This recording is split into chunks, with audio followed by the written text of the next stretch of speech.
There are places around the world that can freeze your blood in terror.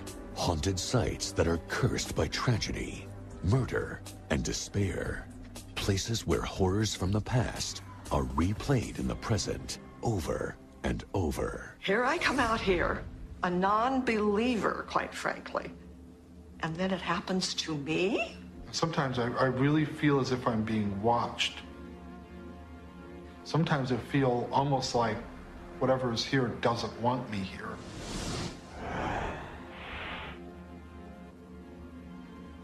Ventura, California, the Olivas Adobe, one of the region's wealthiest estates. This ranch was a center of social and political activity until the patriarch of the family, Raimundo Olivas, died. Greed ripped the family apart, forcing his bride to live the rest of her days here in poverty, alone. Now the Adobe is a museum open to the public. The Olivas family is long gone, but their spirit still lingers. We started to get reports of a woman in black being seen inside the house. Wonderful, strong jaw, defined face. It's a strong, powerful, attractive face. And they thought it was someone who had broken in. So they would call the police. In fact, they called the police 5 or 6 times, and they would come inside the beach. No one here. How do you explain a figure like that? It's almost as if I had a black mantilla on and it covered me almost completely. I did a double take, stepped back and looked in the room. Whatever it was gone. Who or what is the woman in black? Could she be the desperate widow of Raimundo Olivas? Or is it something else? Many historic sites are haunted. And I think there's a really logical reason why. They are historic sites because lots of passionate, violent, important things happened within those walls. Most people would avoid visiting places with terrifying pasts. But for some, the thrill of seeing a ghost is what draws them to these places.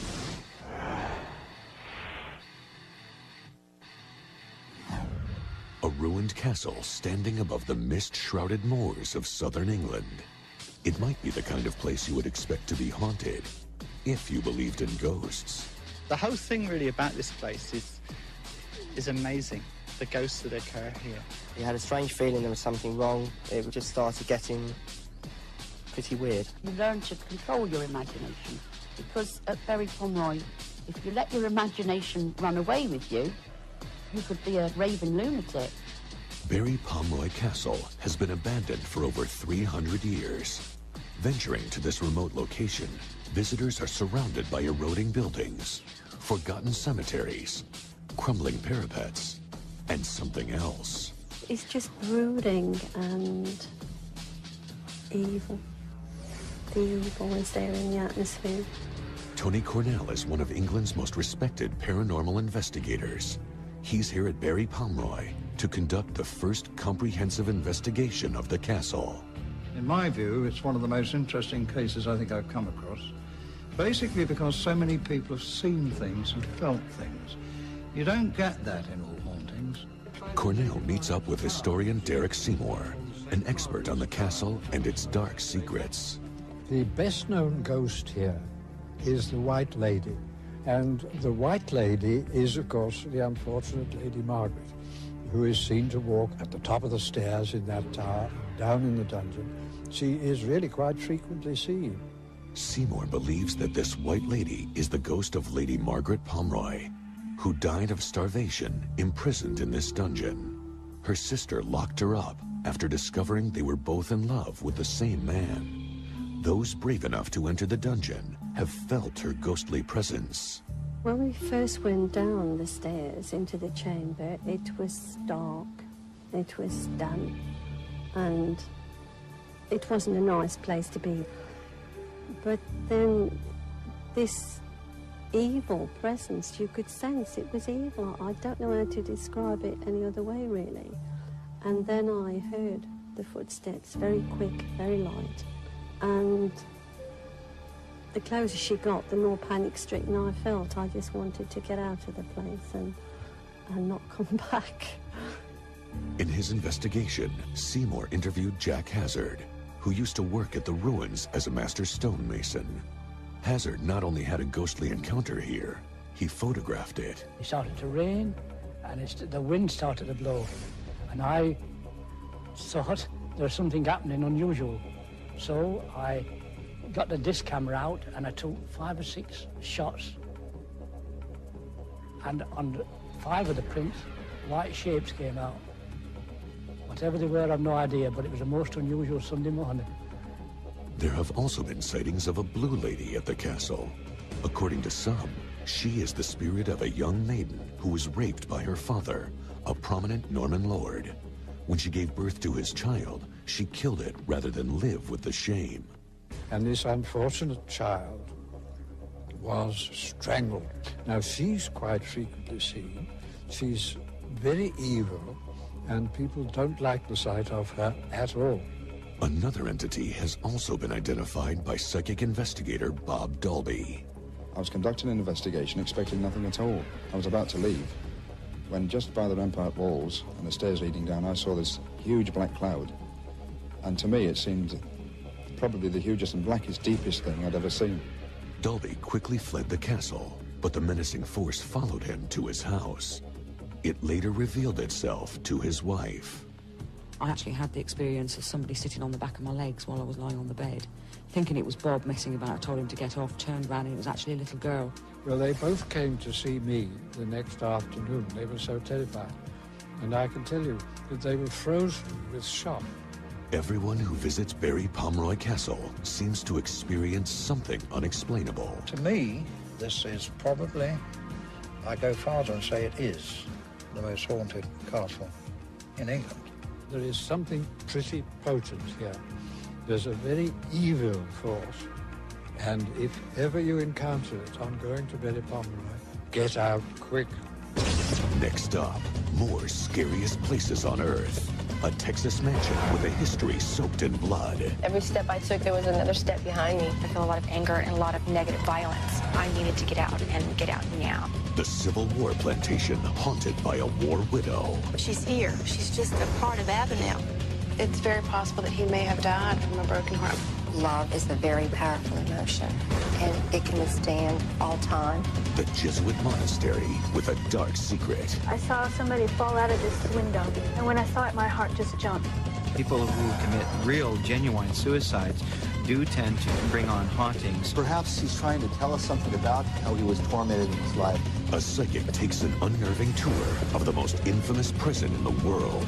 I'm feeling that if I stay here much longer, I'll die. And we'll give you our ultimate update with our UnX report.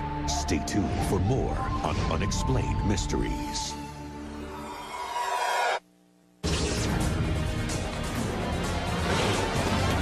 Unexplained Mysteries, scariest places on Earth. From the moors of England to the parched plains of Texas, hauntings can occur in every corner of the world.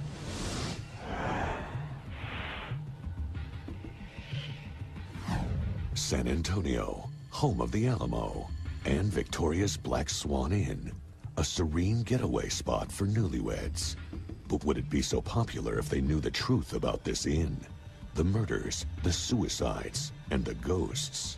I wasn't aware that there were spirits when I first came to the property, but shortly thereafter, I was very much aware of everything that was going on here.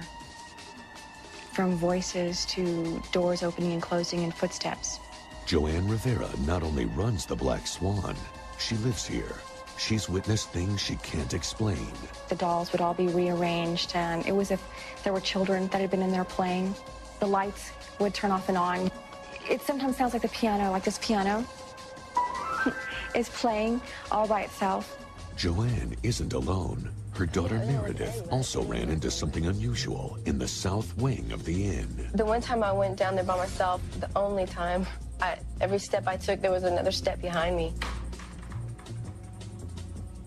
I came running back to my mom because I was real uncomfortable. The south wing harbors a lot of animosity and a lot of anger. I feel a lot of anger and a lot of negative violence. There was a time when I first came here that I was working in one of the closets in the south wing, and I got the feeling that I was being watched from the attic. I felt very threatened that I needed to get out and get out now. Soon, Joanne came face to face with the entity that seemed to be stalking her. All of a sudden, the bedroom lights came on, and there was a man standing at the foot of my bed with his hands on his hips. At first, I thought, well, it was a dream. You know, you were just imagining things. But then this went on every night for a good week. At about the same time, this man would come to the room. Meredith also had her own close encounter with this male spirit. I was laying in bed, and it was lightning, so there was lots of shadows, but a couple of times I looked, and I saw an old, wrinkly-faced man. And not only, I mean, he was looking in the window at me. And the first time I saw it, I was scared, but I wasn't sure if it was really there or not. But I looked again, and he was there each time, just looking. I was so frightened because his face was there clearly. And there was no balcony, there's no steps, there's no tree, there's no way he could hold himself there. So finally, she moved out of the room. And actually, until today, no one has ever slept in that room again. And near this inn's famous gazebo lurks something else. We have a young woman who likes that area. It's very comforting. It's very romantic, so maybe she's just drawn to that area. Joanne was intrigued with this female spirit and wanted to know who she was. She contacted local historian Dosia Williams, who told her that the house was once owned by Park Street, a prominent San Antonio lawyer. Street lived here back in the 1950s with his young wife, Jolene. Jolene Wood Street died very, very young of cancer. She was in her 30s. She did have one youngster at the time of her death. But she was a very beautiful woman, had always been very, very lovely. And I understand she is probably one of the entities or spirits that still closely watches over the house, because she was very possessive of it when she lived here and very protective of it and loved it very much. Park and Jolene had everything: money, fame, love. But shortly after his wife's tragic death, Park decided to take his own life. I take for granted the story that was in the Express News and on the police blotters, that from a 4-poster bed with a teaster, he is supposed to have hung himself. Of course, it's also said that perhaps he didn't hang himself, that he was murdered. This real-life mystery may hold the key to the haunting. Part of the reason that I'm here and that the energies and the spirits that are putting up with me is that I'm here to resolve some of their issues. And maybe that's Park's death. To help solve this mystery, Joanne contacted psychic Peter James. After his initial survey of the inn, Peter comes to a shocking conclusion about Park Street's death. This person died very, very tragically. I think it was, his life was taken at the hand of another, I think. Was Park Street really murdered?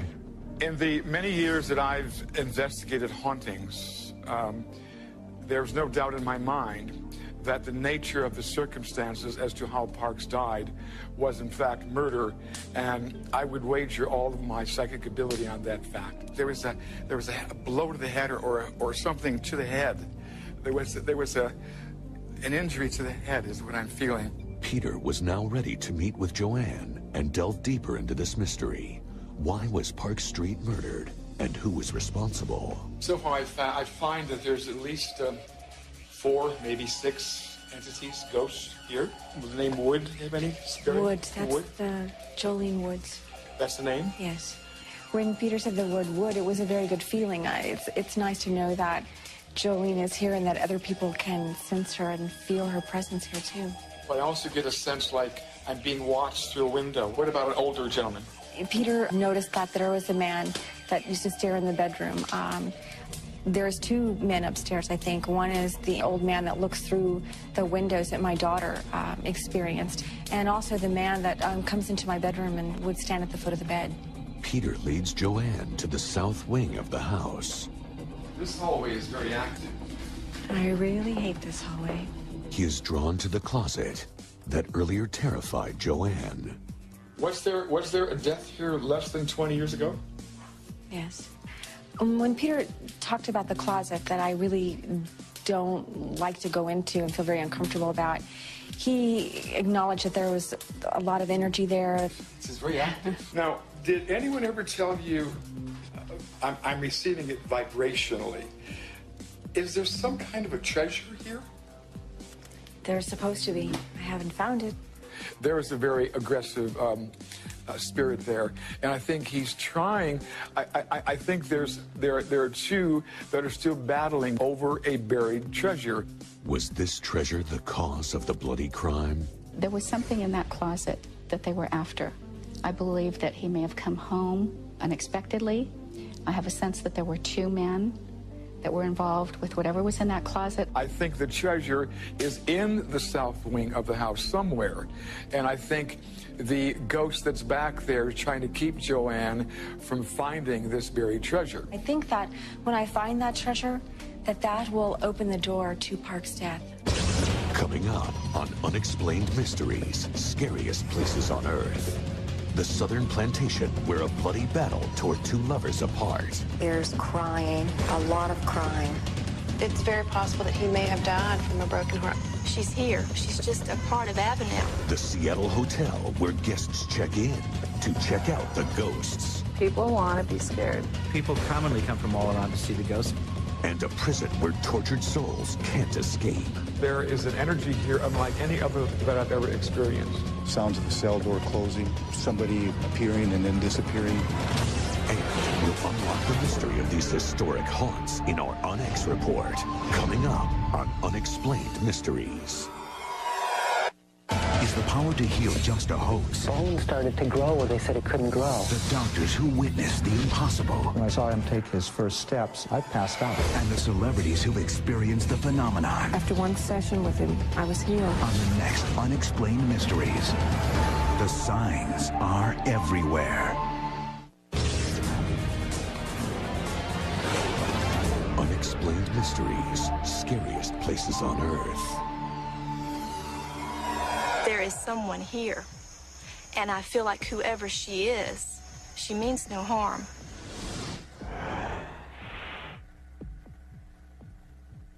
Avenel is a perfectly preserved piece of Southern history. Confederate soldiers marched by these doors on the way to war. And then there was the beautiful lady left behind. She's here. She's just a part of Avenel. The house was built in 1836 in Bedford, Virginia by William Burrell.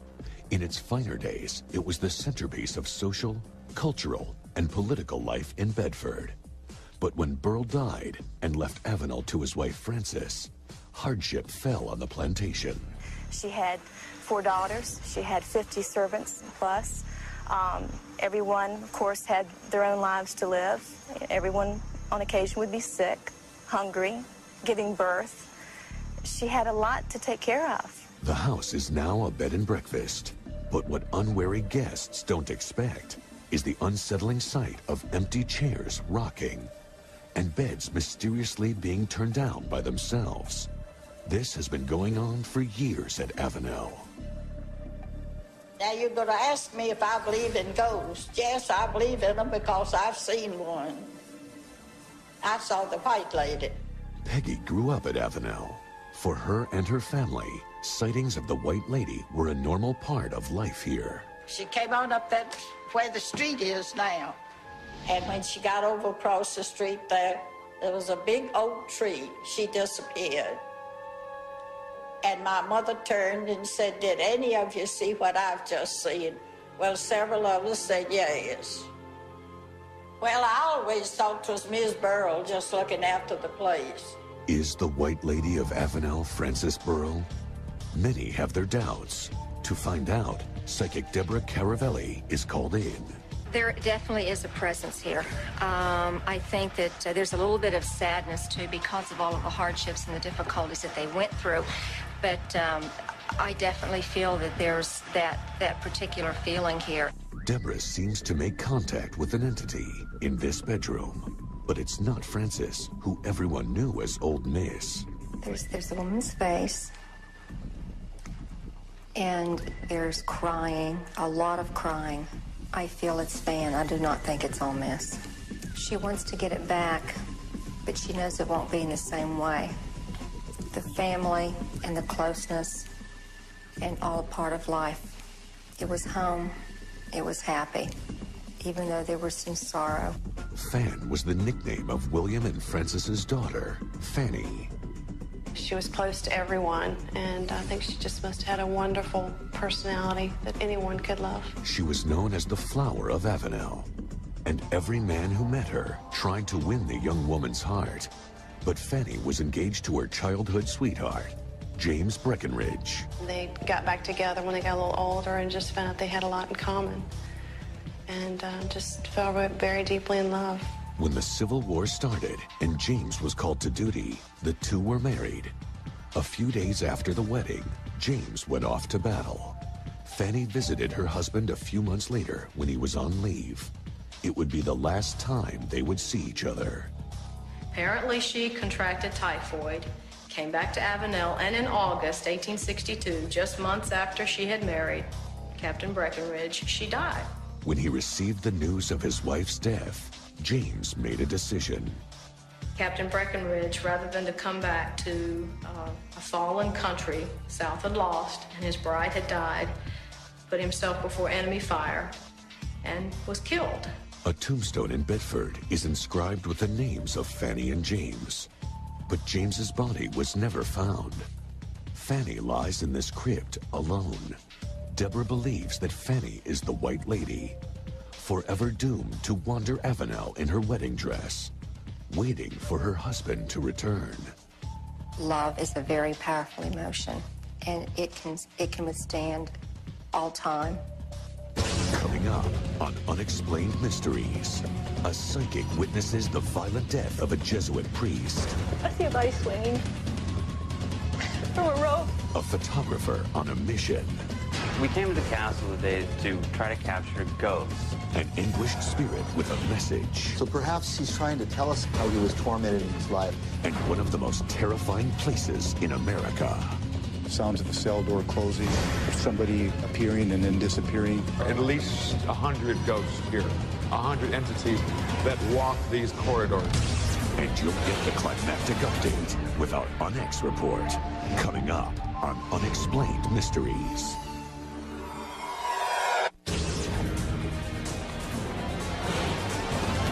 Unexplained Mysteries, scariest places on Earth. People commonly come from all around to see the ghosts, especially on equinoxes and Halloween night.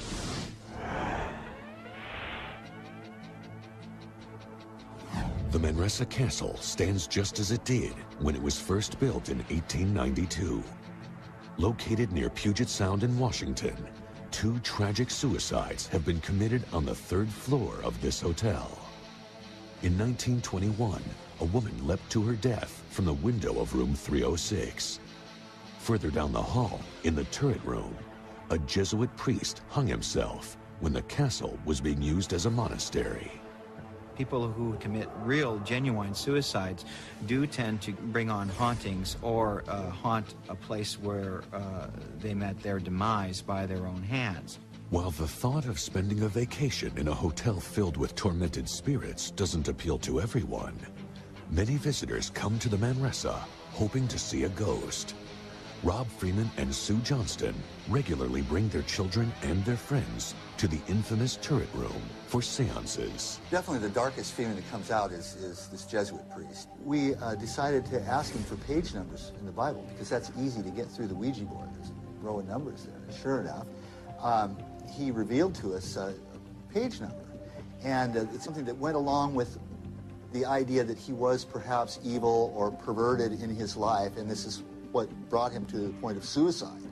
And we found a passage here in Psalm 101, "A perverse nature shall be absent from me. I will not entertain evil. I will silence him who secretly slanders his neighbor. I will not tolerate one who is conceited and arrogant." So perhaps he's trying to tell us something about himself and something about his life and how he was tormented in his life, and now in death that he feels he's done penitence. People want to be scared. People want to be scared. That's why we're here. That's why we come, to experience what others have written about in these diaries that are in the rooms. This journal is a record of the ghostly encounters which have occurred in this room over the years. I've seen Kate, and I'm pretty sure that she exists. You could make out a face in the shadow you're frozen and just wait for morning to come so you can share your experiences. You don't dare get up. You're too afraid to get up. They're referring to the spirit of a woman who committed suicide here by jumping out her window. To better understand why these two spirits are here, the hotel contacted psychic Rhonda Griffin. Without being told any details of the hotel's history, Rhonda is led to room 302. Someone's crying. Someone's crying here.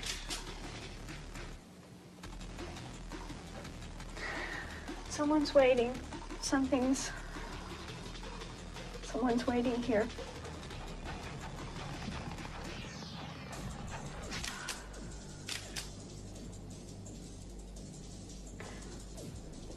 Did she jump out this window? The picture I just saw, I saw somebody fall out of a window. And when I saw it, my heart just jumped.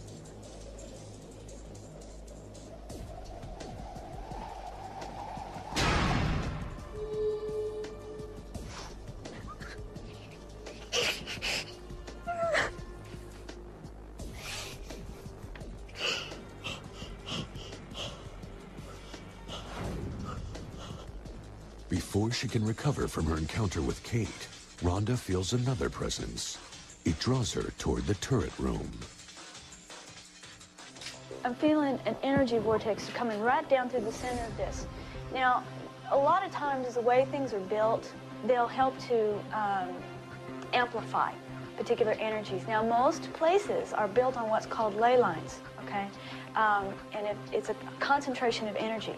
Where these ley lines cross is where energy vortexes are created. Rhonda senses that this energy vortex is centered in the upstairs attic. She makes her way deeper into the hotel. It feels like right about here, and I'm like walking through like a time warp, and it feels like I'm going back to another time that this place was very different. The structure was very different. It was used, it didn't have a family. I don't feel a family. Oh, I don't feel a family.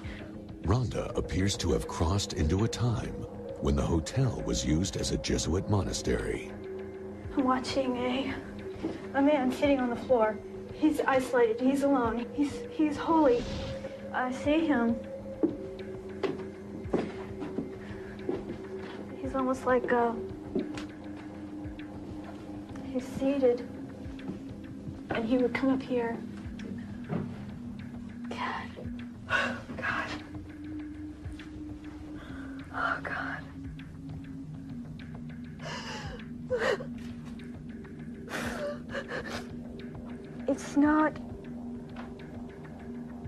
It's not rage, it's despair. It's a feeling of hopelessness, helplessness. He's he's a religious person.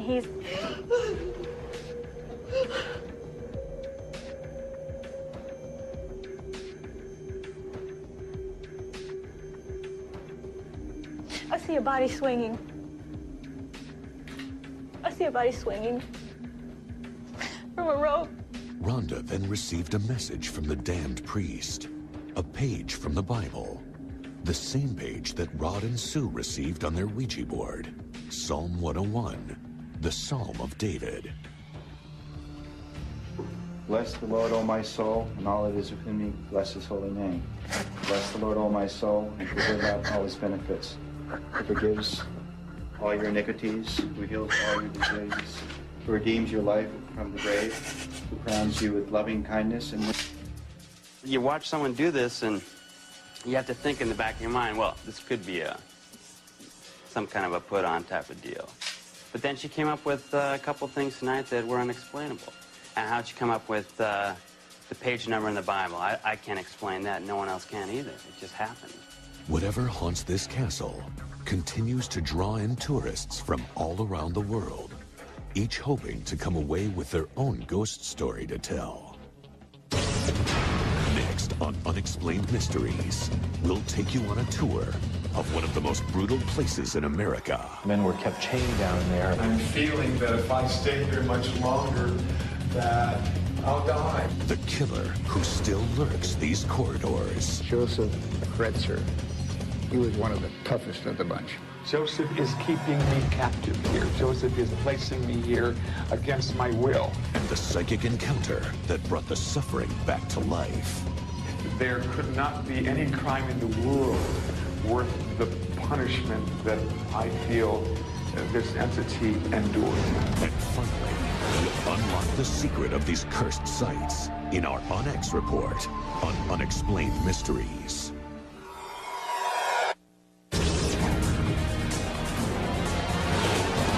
Unexplained Mysteries, scariest places on Earth. Sounds of a cell door closing, somebody appearing and then disappearing. Those type of things would really send chills up your spine.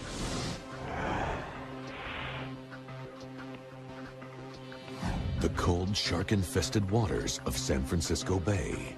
At its center, Alcatraz, the Rock. As a military prison, Alcatraz was known as the most brutal place to serve time. Prisoners were chained to the walls, beaten, and forced to do back-breaking labor. Alcatraz boomed, and by 1909, the cell house that dominates the top of the island had been built for the incarceration of military prisoners. By the 1930s, Alcatraz was turned into a federal penitentiary to house gangsters. For the next 30 years, this was the final stop for criminals who were too violent and dangerous for the normal prison system. In 1963, the prison was shut down. 10 years later, it was reopened as a tourist attraction. But some say the spirits of the men who endured the brutality of the Rock are still here. When you walk in, it's really dark, and it's very cold in there, and I got the chills, and I had to leave. I didn't like it at all. Normally, I don't believe in ghosts, but in a place like that where there have been so many violent deaths and the kind of people that were there, you know, it's quite possible. The official policy about ghosts on Alcatraz is we would say that, in effect, well, maybe things had happened, maybe they didn't. It's just something that wasn't officially sanctioned. To determine whether or not Alcatraz is haunted, psychic Peter James agreed to spend the night on this desolate island. Although he has been investigating haunted sites for years, nothing had prepared him for what he was about to encounter. Alcatraz was a place that drove men mad. Military prison. I like it. They're in pain, and I'm in pain, and there's blood here. They couldn't break out of the prison. There's trouble on the rock. The voices of 100 tortured souls echo in Peter's brain. I know little or nothing about Alcatraz other than what I learned here during the past 2 days that I've been here. And my feelings are strongly that there is an energy here unlike any other that I've ever experienced. Ex-guard and Alcatraz historian Al Bloomquist agreed to review Peter's psychic impressions for accuracy. One episode brought back chilling memories. And I feel like I'm being trapped here in this particular area. We were told there's trouble on the rock. On May the 2nd, 1946, 6 inmates with other lesser accomplices decided to blast their way out of the prison. I feel like I'm being thrown into this cell, and I'm being thrown into that cell. During that time, they gathered up 9 officers, put them inside of cells to be used as hostages. I am a person of authority. I feel like I should be on the other side of this, of the bars, but I'm here against my will. I am here I am placed here by force, and at the point of the gun, there's that Joseph is involved here. Joseph Kretzer, he was one of the toughest of the bunch. He was really a mean dog. Joseph is keeping me captive here. Joseph is placing me here against my will. Joe Kretzer took the .45 automatic and started shooting these officers, innocent officers inside the cell. I'm sensing that Bill, or William, lost his life here. William Miller later died in the hospital in San Francisco. Other officers were very seriously wounded. The name starts with a C. Cecil Corwin had his lower jaw torn away. It's a wonder they weren't all killed in the spot, because they were in there in massive humanity, and here these guns firing into that cell. You could tell what kind of a person this Kretzer really was when he had do a thing like that. When the military arrived to put down the uprising, Kretzer and the other inmates fled to a utility corridor in C Block. Peter follows the psychic trail of the doomed prisoners. Joseph, I'm coming through. Marty, Mark. Give me a better verification of a name. Marvin, is that Marvin? Marvin Hubbard died in the utility corridor of C Block. Oh, there's I am responding to a sensation here, and I feel like I'm losing consciousness. And what Joseph is telling me is that he's been shot. Joseph Dutch Kretzer died in the utility corridor of C Block. Oh, it's cold, but it's freezing back here. There's a cold spot here. Oh, yes. Hello? There is the third soul here with the letter B. Bernard Paul Coy died in the utility corridor of C Block. Listen, they're moaning. The pain is so intense. They're like little boys back here. They're moaning, almost asking for the guidance of their parents right now. Peter James leaves Alcatraz with a new appreciation for the horror that went on here. Decades of violence, death, and despair, forever imprinted in the walls of this cold, dark prison. There are at least 100 ghosts here, 100 entities that walk these corridors, looking for a way out, looking for that life force that they seem to have lost somewhere, tragically. I can't really say that I'm a believer myself, but like many people, I guess there are some things that just simply are unexplained. Next, the UNX report. We'll examine the evidence and answer the questions. Why are these the scariest places on Earth? Mysteries left unsolved? Murders left unpunished? Lovers torn apart by tragedy? Or is it something else that we don't yet understand? We'll bring it all together next with our UNX report when Unexplained Mysteries returns.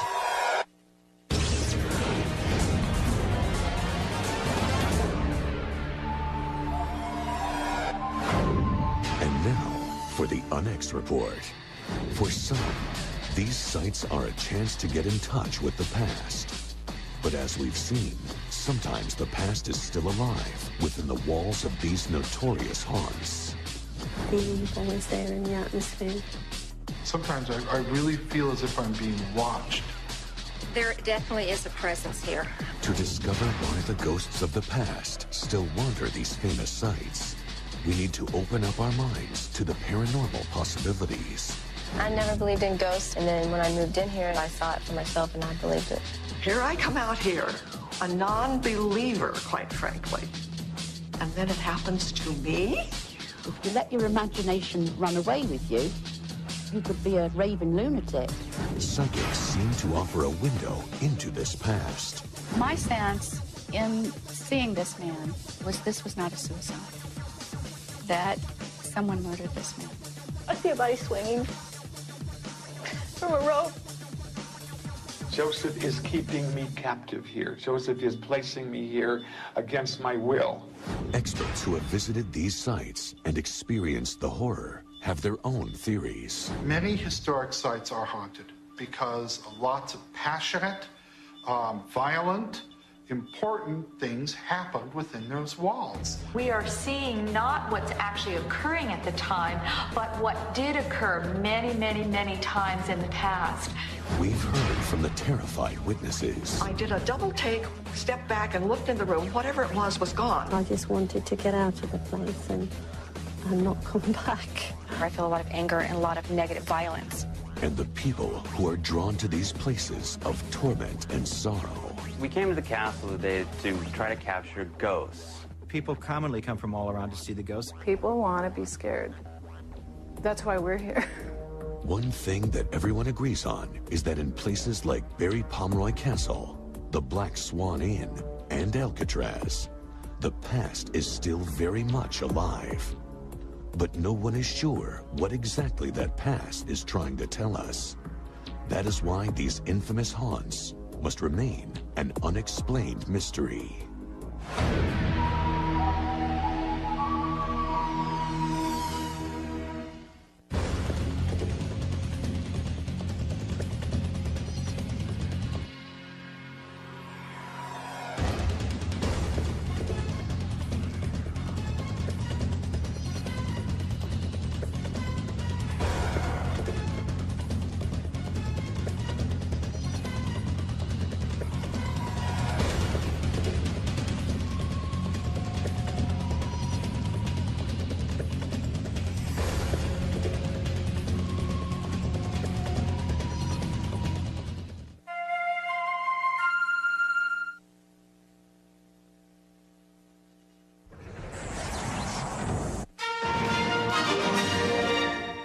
Still lingers. We started to get reports of a woman in black being seen inside the house. Wonderful, strong jaw, defined face. It's a strong, powerful, attractive face. And they thought it was someone who had broken in. So they would call the police. In fact, they called the police 5 or 6 times. And they would come inside the beach. No one here. How do you explain a figure like that? It's almost as if I had a black mantilla on and it covered me almost completely. I did a double take, stepped back and looked in the room. Whatever it was gone. Who or what is the woman in black? Could she be the desperate widow of Raimundo Olivas? Or is it something else? Many historic sites are haunted. And I think there's a really logical reason why. They are historic sites because lots of passionate, violent, important things happened within those walls. Most people would avoid visiting places with terrifying pasts. But for some, the thrill of seeing a ghost is what draws them to the... Yes, it was evil. I don't know how to describe it any other way, really. And then I heard the footsteps, very quick, very light. And the closer she got, the more panic-stricken I felt. I just wanted to get out of the place and not come back. In his investigation, Seymour interviewed Jack Hazard, who used to work at the ruins as a master stonemason. Hazard not only had a ghostly encounter here, he photographed it. It started to rain, and the wind started to blow. And I thought there was something happening unusual. So I got the disc camera out, and I took 5 or 6 shots. And on 5 of the prints, white shapes came out. Whatever they were, I've no idea, but it was a most unusual Sunday morning. There have also been sightings of a blue lady at the castle. According to some, she is the spirit of a young maiden who was raped by her father, a prominent Norman lord. When she gave birth to his child, she killed his places.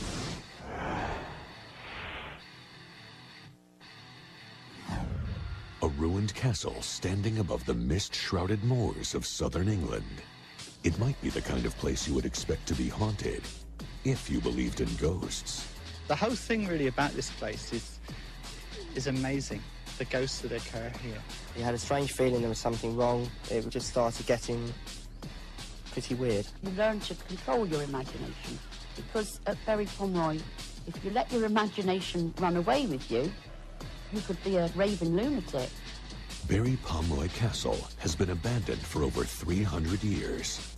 Venturing to this remote location, visitors are surrounded by eroding buildings, forgotten cemeteries, crumbling parapets, and something else. It's just brooding and evil. The evil is there in the atmosphere.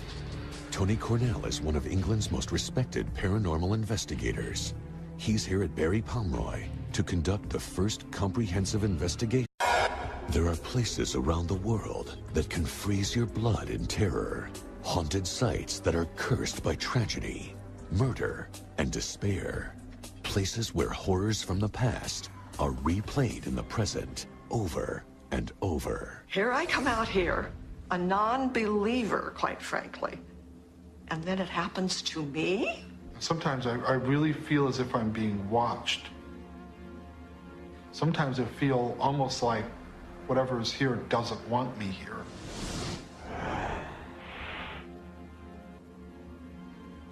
Ventura, California, the Olivas adobe, one of the region's wealthiest estates. This ranch was a center of social and political activity until the patriarch of the family, Raimundo Olivas, died. Greed ripped the family apart, forcing his bride to live the rest of her days here in poverty, alone. Now the adobe is a museum open to the public. The Olivas family is long gone, but their spearhead of the castle. In my view, it's one of the most interesting cases I think I've come across. Basically because so many people have seen things and felt things. You don't get that in all hauntings. Cornell meets up with historian Derek Seymour, an expert on the castle and its dark secrets. The best-known ghost here is the White Lady. And the White Lady is, of course, the unfortunate Lady Margaret, who is seen to walk at the top of the stairs in that tower, down in the dungeon. She is really quite frequently seen. Seymour believes that this White Lady is the ghost of Lady Margaret Pomeroy, who died of starvation imprisoned in this dungeon. Her sister locked her up after discovering they were both in love with the same man. Those brave enough to enter the dungeon have felt her ghostly presence. When we first went down the stairs into the chamber, it was dark, it was damp, and it wasn't a nice place to be. But then this evil presence, you could say,